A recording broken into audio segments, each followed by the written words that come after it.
Good morning, सभी का स्वागत है सीएल कैरियर अकेडमी में। आइए हम पढ़ते हैं आज के करंट अफेयर्स के बारे में। आज महत्वपूर्ण और शानदार करंट अफेयर्स डेली बेसिस पे जुड़ी है हमारे साथ और आज के महत्वपूर्ण करंट अफेयर्स के बारे में हम पढ़ते हैं। आज का पहला प्रश्न आपके सामने, केंद्रीय सड़क परिवहन राजमार्ग मंत्री नितिन गडकरी द्वारा कहां पर पहली मेथनॉल संचालित बसों का अनावरण किया गया है? तो पहली मेथनॉल संचालित बसों का अनावरण कहां किया गया?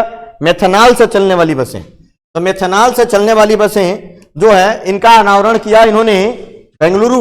बेंगलुरु कहां है? कर्नाटक में। कर्नाटक की राजधानी है ना। और केंद्रीय सड़क परिवहन और राजमार्ग मंत्री हैं हमारे देश के नितिन गडकरी। पहली मेथनॉल संचालित बस इन्होंने उसका लॉन्च कर दिया बेंगलुरु में, याद रखेंगे। और बेहद महत्वपूर्ण प्रश्न, अब मेथनॉल से बसें चलेगी, मेथनॉल से बसों चलाई जाएंगी। मेथनॉल संचालित बसों का अनावरण कर दिया। बेंगलुरु में पहली मेथनॉल संचालित बसों का अनावरण केंद्रीय गृह मंत्री ने किया है। Bengaluru metropolitan transport corporation, BMTC, NITI Aayog, Indian oil company और अशोक लीलैंड ने मिलकर इस पहल को अंजाम दिया है। किसने किसने मिलकर? बीएमटीसी, बीएमटीसी प्लस है ना, नीति आयोग, बीएमटीसी ने, नीति आयोग ने, और नीति आयोग के साथ साथ इंडियन ऑयल कंपनी और Ashok Leyland. Indian oil company plus Ashok Leyland. आप लोग जानते होंगे अशोक लीलैंड के बारे में,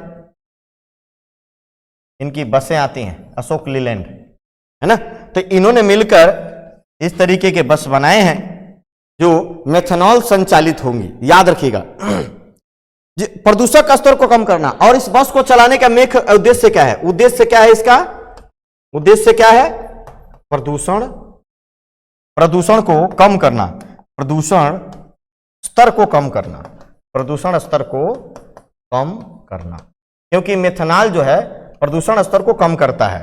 मेथनॉल देखेंगे, मेथनॉल किससे निकलता है? कुछ जो है ना, जैसे गन्ना, मक्का इत्यादि से मेथनॉल जो है, मेथनॉल है ना, गन्ना, मक्का इत्यादि से उत्पादित किया जाता है। अल्कोहल इत्यादि से उत्पादित किया जाता है ना। तो ये बात भी याद रखिएगा। मेथनॉल जो है, और मेथनॉल 10% डीजल वगैरह पेट्रोल में डाला जा सकता है। अब इसमें क्या है कि बढ़ाई गई है, पूरे तरीके से मेथनॉल से नहीं चल, लेकिन इसमें मेथनॉल की ज्यादा मात्रा है जो ये बस चलाई जा रही है। तो आप याद रखिएगा, महत्वपूर्ण बात होगी। बीएमटीसी के एक शीर्ष अधिकारी ने बताया कि इसमें 15% मेथनॉल के साथ डीजल जो है, डीजल के साथ कितने परसेंट मेथनॉल मिलाया गया? इसमें डीजल के साथ 15% मिनिमम और 20% मैक्सिमम तक इसमें मेथनॉल मिलाई जाएगी। बीएमटीसी ने 80 बसों को लॉन्च किया है ना, और 20 अशोक लीलैंड की भी बसें हैं इसमें, तो याद रखिएगा। और एक बहुत ही महत्वपूर्ण होगा, कार्बन मोनोऑक्साइड, कार्बन डाइऑक्साइड और हाइड्रोजन की प्रतिक्रिया के माध्यम से मेथनॉल का उत्पादन किया जा सकता है। देखो, तीन चीजों, कार्बन मोनोऑक्साइड, कार्बन डाइऑक्साइड और हाइड्रोजन, ये याद रखिएगा। कार्बन मोनोऑक्साइड CO होता है, carbon dioxide CO2 plus hydrogen. Carbon dioxide, carbon monoxide, carbon dioxide और हाइड्रोजन के द्वारा जो है मेथनॉल का उत्पादन किया जा सकता है। ध्यान रखिएगा इन तीन कंटेंट से मेथनॉल का उत्पादन किया जा सकता है। ये एक बहुत ही महत्वपूर्ण कंटेंट होगा। इनमें कौन कौन सा कंटेंट होता है मेथनॉल में, आप कर सकते हैं, जिसे सिन गैस भी कहा। मेथनॉल को क्या बोला जाता है? मेथनॉल को हम सिन गैस भी बोलते हैं, सिन गैस। याद रखिए, कभी पूछा जाए तो ये भूलना नहीं है, मेथनॉल को सिन गैस भी कहा जाता है। मेथनॉल को गैसोलीन के साथ मिश्रित किया जा सकता है ना। तो इस परियोजना ऐसे समय में आई जब कई राज्य सरकारें और केंद्र सरकार स्वच्छ ईंधन विकल्प का खोज रहे हैं, है ना। तो इस तरीके से सारी बात, सिन गैस पूछे तो मेथनॉल ही होता है। चलिए अगला प्रश्न देखते हैं हम। कर्नाटक के हुबली में 1507 मीटर लंबे दुनिया का सबसे लंबा सीधा रोड रेलवे स्टेशन या सिद्धानाथ भी कहा जाता है। रेलवे स्टेशन का उद्घाटन किसने किया? कर्नाटक हुबली में 1507 मीटर लंबे दुनिया का सबसे लंबा सीधा रोड रेलवे स्टेशन का उद्घाटन किसने किया? इसका सही जवाब हो जाएगा नरेंद्र मोदी के द्वारा। यह दुनिया का सबसे लंबा रेलवे स्टेशन है ना, यह बात याद रखिएगा। दुनिया का सबसे लंबा रेलवे स्टेशन, दुनिया का दूसरा सबसे लंबा रेलवे स्टेशन, तीसरा सबसे लंबा रेलवे स्टेशन, तीनों ही भारत में है और आप याद रखेंगे तीनों ही। इसकी लंबाई 1507 मीटर है, लगभग 1.5 किलोमीटर आप कह सकते हैं। कर्नाटक के हुबली में यहां पर नरेंद्र मोदी ने इसका उद्घाटन किया है, देश को समर्पित कर दिया सीधा road railway station. Guinness Book of World Record में भी इसका नाम दर्ज हो गया है ना। दूसरे नंबर पर कौन आएगा? सेकंड, ये तो पहला हो गया। सेकंड नंबर पर है गोरखपुर। गोरखपुर रेलवे स्टेशन, इसकी कितनी है? 1300, थोड़ा सा बढ़ गया है, 1366.33 मीटर। और दूसरे ने थर्ड नंबर पे कौन है ना, ये इतनी लंबाई है। और थर्ड नंबर पर है केरल में कोल्लम जंक्शन, तीसरे नंबर पर है 1180.5 कोल्लम।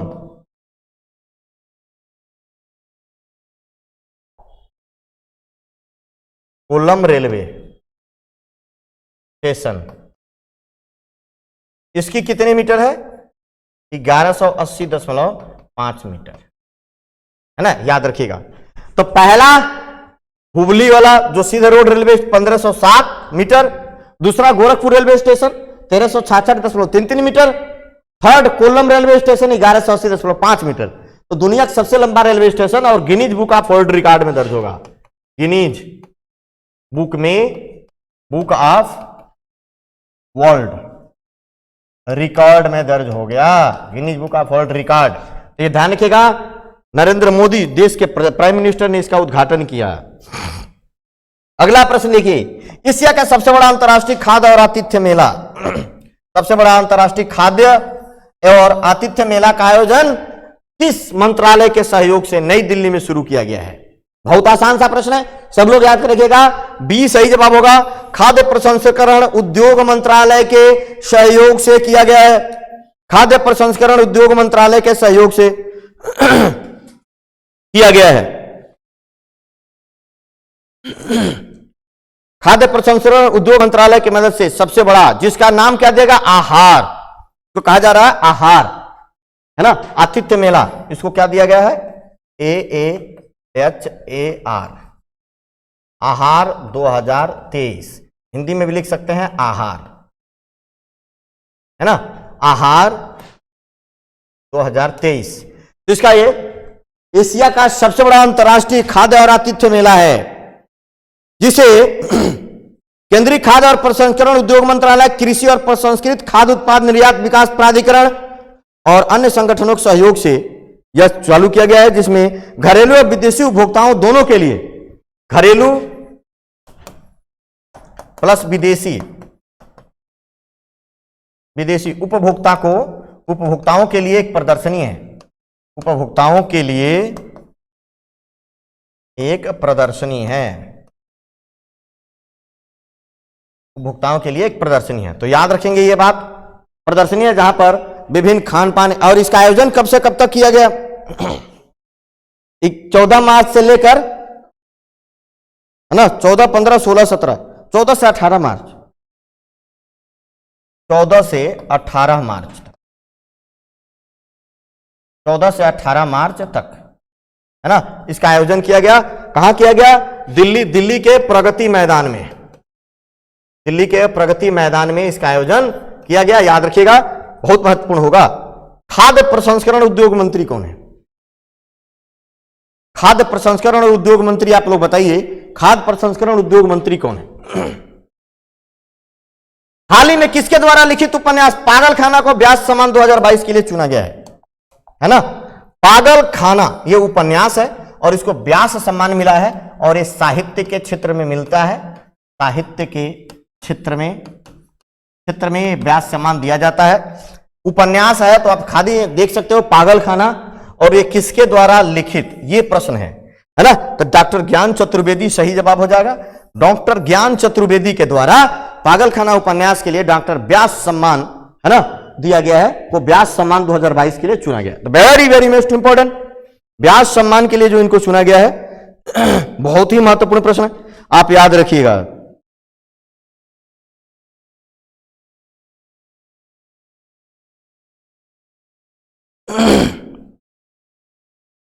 व्यास सम्मान डॉक्टर ज्ञान चतुर्वेदी को, तो वेरी वेरी मोस्ट इंपॉर्टेंट है ना। ये पागलखाना उपन्यास है, इसको व्यास सम्मान दिया गया और ये साहित्य के क्षेत्र में दिया जाता है। किसके तहत पुरस्कार दिया जाता है व्यास सम्मान? के बिड़ला फाउंडेशन, के बिड़ला फाउंडेशन के द्वारा, के बिड़ला फाउंडेशन के द्वारा दिया जाता है, द्वारा दिया जाता है ना। तो याद रखना है डॉक्टर ज्ञान चतुर्वेदी। अगला प्रश्न देखें, हाल ही में भारतीय नौसेना का P-8I विमान अभ्यास सी ड्रैगन 2023 में हिस्सा लेने के लिए किस देश में पहुंचा है? भारतीय नौसेना। अब जो भी अभ्यास होगा नौसेना का होगा, और नौसेना का अभ्यास कौन सा अभ्यास में? अभ्यास सी ड्रैगन 2023 में हिस्सा लेने के लिए कहां पहुंचा है? तो इसका जो सही जवाब हो जाएगा वो हो जाएगा अमेरिका, है ना। अमेरिका के क्वाडा में इसका आयोजन किया जा रहा है। इसमें 5 देश भाग ले रहे हैं। इसमें कितने देश भाग ले रहे हैं? 5 देश भाग ले रहे हैं। बहुत ही महत्वपूर्ण है, वेरी वेरी मोस्ट इंपॉर्टेंट, है ना। अमेरिका के ग्वाम में पहुंचा है। कहां पहुंचा है? अमेरिका के ग्वाम। कहां हो रहा है? अमेरिका ग्वाम में। और बहुत ही महत्वपूर्ण ये अभ्यास है, वेरी वेरी इंपॉर्टेंट है ये अभ्यास। 5 देश भाग ले रहे हैं। कौन कौन ले रहे हैं? भारत, जापान, दक्षिण कोरिया, कनाडा, अमेरिका, ये सब भाग ले रहे हैं। इसमें कर दिए प्लस भारत। तो ये जितने देश हैं ना ये वाले, ये सब इसमें भाग ले रहे हैं। ये सभी 5 देश, भारत, जापान, दक्षिण कोरिया, कनाडा और अमेरिका, ये पांचों मिलकर जो ना अमेरिका में अभ्यास सी ड्रैगन 2023 में हिस्सा ले रहे हैं, अपनी तैयारियों का जायजा लेने के लिए, पनडुब्बियों इन सब का निरीक्षण करने के लिए। 15 से 30 मार्च 2023 तक चलेगा। यह इसका तीसरा संस्करण है, थर्ड संस्करण है। संस्करण इसको बोलते हैं एडिशन, थर्ड संस्करण,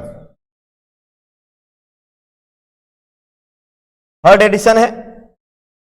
कब से चलेगा? 15 से 30 मार्च तक चलेगा। 15 से 30 मार्च तक अभ्यास चलेगा, है ना। 15 से 30 मार्च तक यह तीसरा संस्करण है। यहां 5 देश इसमें भाग लेने वाले हैं, भारत, अमेरिका, जापान, कनाडा और दक्षिण कोरिया, है ना। तो इस तरीके से अभ्यास कर रहे हैं। यह अमेरिकी नेतृत्व वाला बहुराष्ट्रीय अभ्यास है। यह क्या है? बहुराष्ट्रीय अभ्यास है, बहुराष्ट्रीय अभ्यास है जो यूएसए के नेतृत्व में होता है। होता है। तो ये बात याद रखना, थर्ड संस्करण 15 से 30 मार्च तक अभ्यास सी ड्रैगन 2023 समुद्र में अभ्यास होता है। इन 5 देशों के लिए मिलकर सभी ने अपने अपने पनडुब्बियां वगैरह भेजी हैं यहां पर। इसका उद्देश्य क्या है? तो मित्र नौसेनाओं के बेहतर समन्वय, तालमेल बैठाना, जो उनके साझा मूल्यों और मुक्त समावेशी हिंद प्रशांत के संकल्प पर आधारित है। एक वार्षिक अभ्यास है ना। यह किस प्रकार का अभ्यास है? एक वार्षिक अभ्यास है, बहुत ही महत्वपूर्ण है, वार्षिक अभ्यास है। और ये वार्षिक अभ्यास पर होता है, वार्षिक। हाल ही में भारतीय रिजर्व बैंक किसको इंफ्रास्ट्रक्चर फाइनेंस कंपनी का दर्जा दिया है? IFC का दर्जा दिया है हाल ही में भारतीय रिजर्व बैंक, RBI। किसने? RBI ने किसको इंफ्रास्ट्रक्चर फाइनेंस कंपनी का दर्जा दिया है? तो इसको दिया है, उत्तर हो जाएगा A, इरेडा को। इरेडा, है ना, इरेडा को दिया है RBI ने इंफ्रास्ट्रक्चर फाइनेंस कंपनी का। वेरी वेरी मोस्ट, बहुत महत्वपूर्ण है। और इस तरीके का प्रश्न इकोनॉमी में पूछे जाएंगे, इकोनॉमी का करंट अफेयर जो प्रश्न होते हैं ये पूछे जाएंगे कि आरबीआई ने किसको आईएफसी का दर्जा दिया। देखिए मिनी रत्न फर्स्ट कंपनी है, ये जो है कि मिनी रत्न कंपनी है, मिनी रत्न कंपनी एक मिनी रत्न कंपनी है जिसको, है ना, क्या दिया गया है, इंफ्रास्ट्रक्चर फाइनेंस कंपनी का दर्जा दिया गया है। महत्वपूर्ण प्रश्न है, आप लोग याद रखिएगा। इरेडा, इरेडा का पूरा नाम क्या है, भारतीय अक्षय ऊर्जा विकास एजेंसी।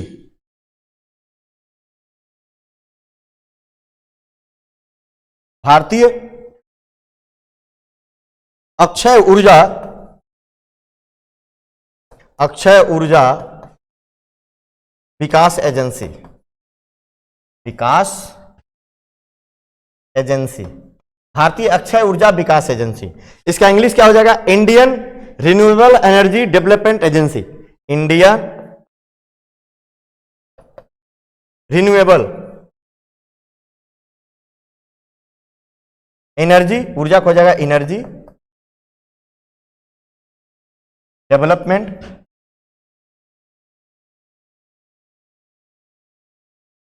एजेंसी।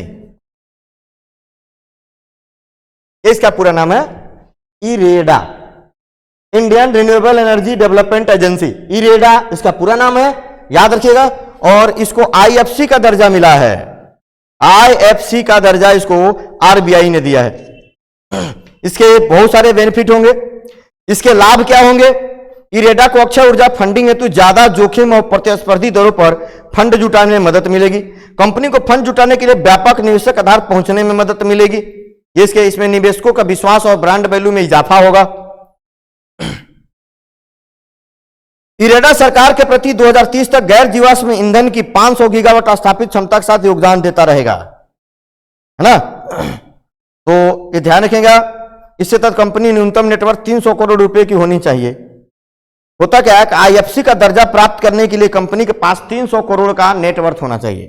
आईएफसी का दर्जा प्राप्त करने के लिए, आईएफसी का दर्जा प्राप्त करने के लिए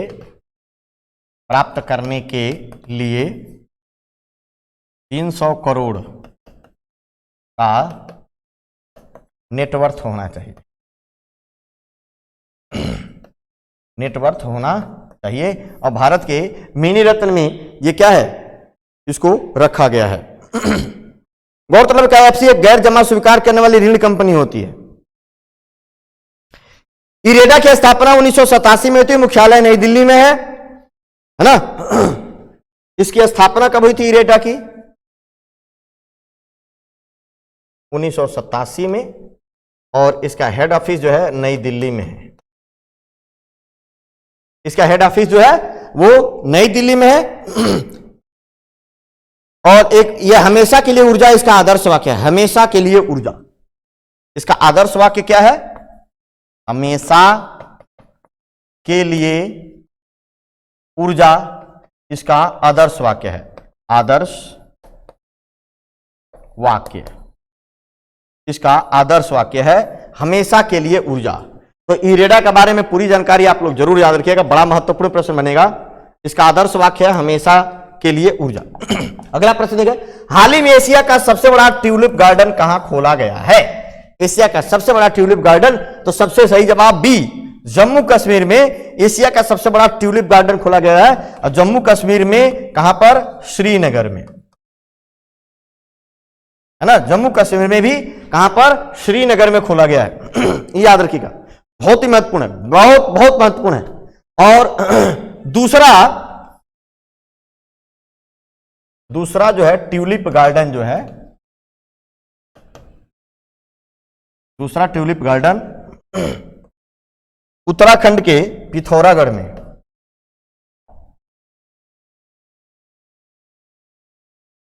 पिथौरागढ़, ये कहां है, उत्तराखंड में। उत्तराखंड के पिथौरागढ़ में दूसरा ट्यूलिप गार्डन है। लेकिन एशिया का सबसे बड़ा है जम्मू कश्मीर के श्रीनगर में ट्यूलिप गार्डन।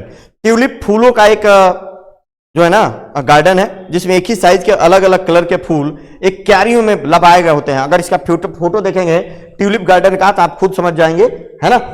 ये ध्यान रखिएगा, सबसे बड़ा ट्यूलिप गार्डन, फूलों का बागीचा होता है, ये फूलों का बागीचा है ना। एक ही कलर के एक ही साइज के फूल जो क्यारियों में लगे रहते हैं। तो यही है ट्यूलिप गार्डन। दूसरा पिथौरागढ़ में, और ये एशिया का सबसे बड़ा है। जम्मू कश्मीर के उपराज्यपाल, उपराज्यपाल कौन है, ये ध्यान रखिएगा, मनोज सिन्हा। मनोज सिन्हा है, याद रखिएगा। और यह वर्तमान में क्या है, यूटी है, यूनियन टेरिटरी है वर्तमान में। अंतर्राष्ट्रीय गणित दिवस कब मनाया जाता है? अंतर्राष्ट्रीय इंटरनेशनल मैथमेटिक्स डे कब मनाया जाता है? 12, 13, 14 मार्च या 15 मार्च को कब मनाते हैं अंतर्राष्ट्रीय गणित दिवस? अंतर्राष्ट्रीय गणित दिवस कब मनाया जाता है? अंतर्राष्ट्रीय गणित दिवस जो मनाया जाता है वो मनाया जाता है 14 तारीख को, अंतर्राष्ट्रीय गणित दिवस। अंतर्राष्ट्रीय गणित दिवस 14 तारीख को मनाते हैं प्रतिवर्ष, याद रखिएगा, मैथमेटिक्स डे। और जितने दिवस हैं आप उन दिवसों को जरूर याद रखेंगे।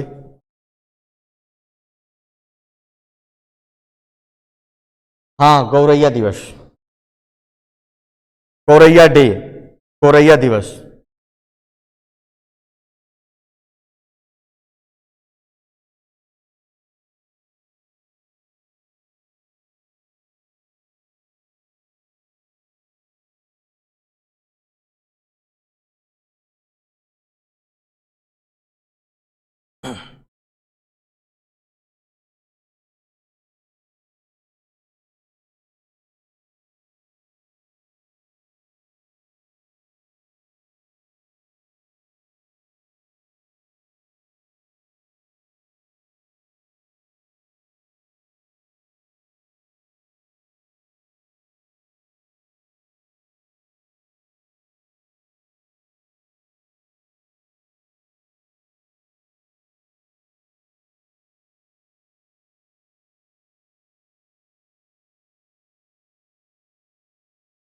चौदह मार्च अंतर्राष्ट्रीय गणित दिवस। अंतर्राष्ट्रीय महिला दिवस और धूम्रपान दिवस, नो धूम्रपान, नो स्मोकिंग डे 8 मार्च को। 2 दिवस था, अंतर्राष्ट्रीय महिला दिवस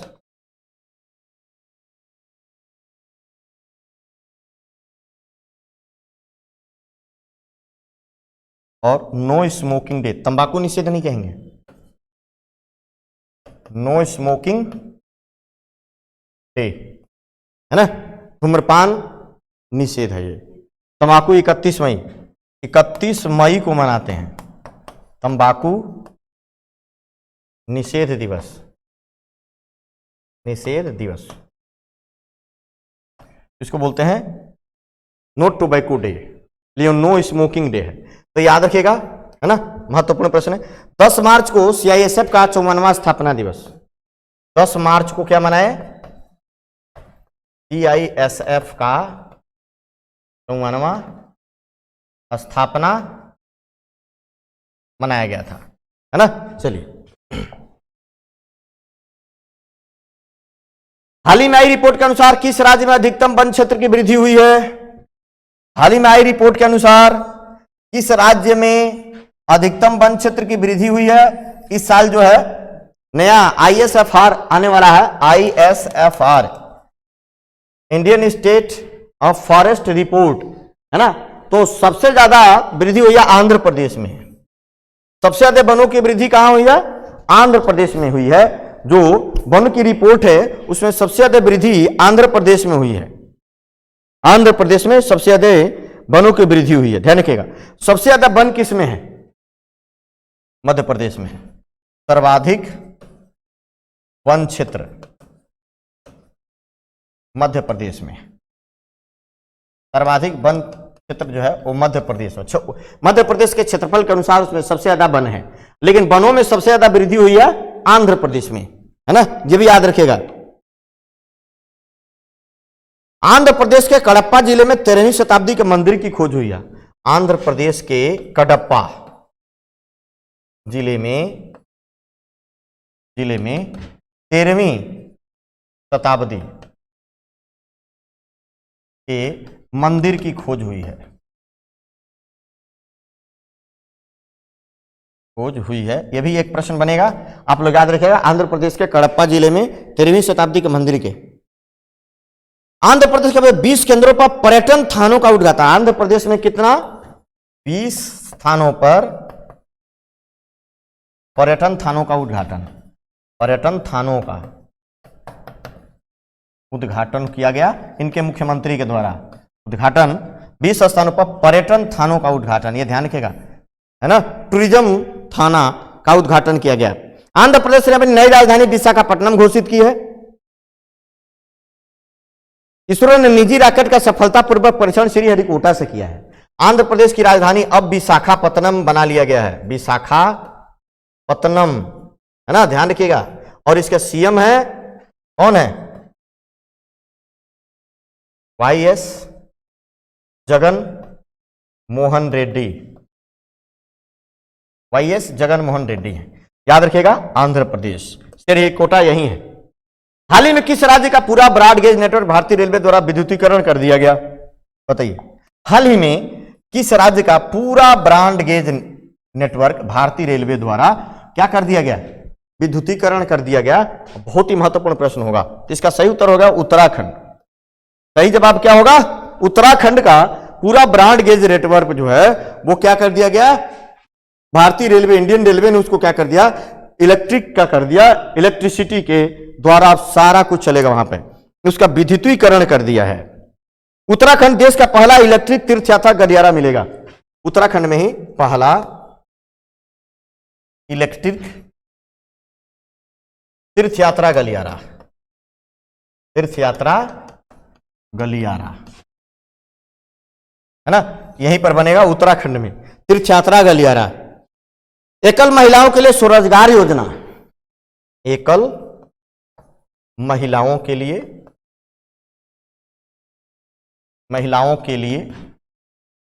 स्वरोजगार योजना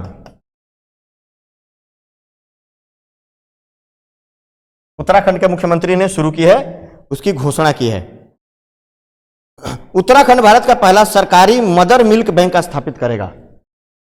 उत्तराखंड में सरकारी मदर मिल्क बैंक, भारत का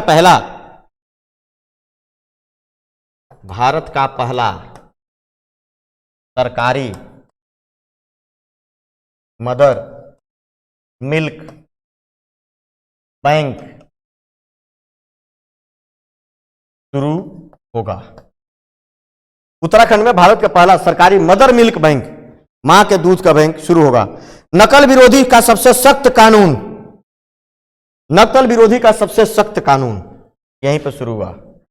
नकल विरोधी का सबसे सख्त कानून, सबसे सख्त कानून पेपर लीक के मामले में 10 साल तक कठोर कारावास या 5 करोड़ रुपए का दंड इसमें लगाया गया है ना। नकल विरोध का सबसे सख्त कानून। यहां पर एक अभ्यास डस्ट लीक हुआ है ना, उत्तराखंड में भारत उज्बेकिस्तान के बीच डस्ट लीक उत्तराखंड में शुरू। Dust leak DUSTLI,